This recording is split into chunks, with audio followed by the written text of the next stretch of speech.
ये कहानी एक ऐसे साहित्यकार की जिसका जन्म बहुत ही गरीब परिवार में हुआ था। घर की आर्थिक स्थितियाँ ठीक नहीं थी, तो सोचा क्यों ना कहीं शहर में जाके नौकरी की जाए। तो शहर की नौकरी के लिए वो कलकत्ता रवाना हो गए। घर की आर्थिक स्थितियाँ इतनी ख़राब थी कि उनकी पढ़ाई और लिखाई भी ठीक से नहीं हो पाई थी और घर की जो ज़रूरतें थी वो भी पूरी नहीं हो पाती थी। तो सोचा क्यों ना शहर में जाके नौकरी की जाए, तो वो कलकत्ता रवाना हो गए। कलकत्ता आकर बहुत सी नौकरियां ढूंढने के बाद एक नौकरी उनको बड़ी मुश्किल से मिली। एक सेठ जी के यहाँ पे उनको नौकरी मिली अखबार पढ़ाने की, अखबार पढ़ के सुनाने की और कहानियाँ सुनाने की। तो सेठ जी दुकान पे बैठा करते थे, तो रोज़ उन्हें घंटों अखबार पढ़ के और कहानियाँ पढ़ के सुनाना होता था। एक दिन की बात है कि एक कस्टमर दुकान पे आया और सेठ जी की दुकान से कुछ सामान खरीद के गया।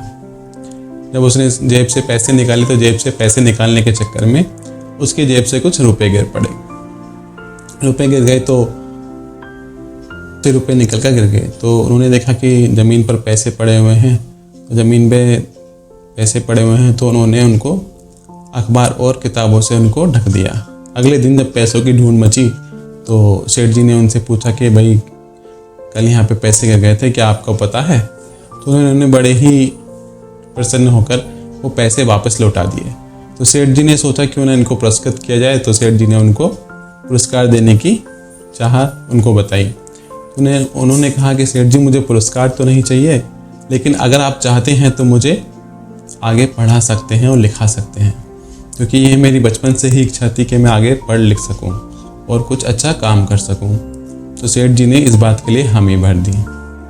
सेठ जी के हामी भरने के बाद उनको पढ़ाई और लिखाई में सेठ जी ने सहायता की और उनका एडमिशन करा दिया। आगे चलकर वह साहित्य में उनकी रचनाएं हैं जिनको उच्च स्थान प्राप्त है। उनका नाम था मिस्टर राम नरेश त्रिपाठी, जिनका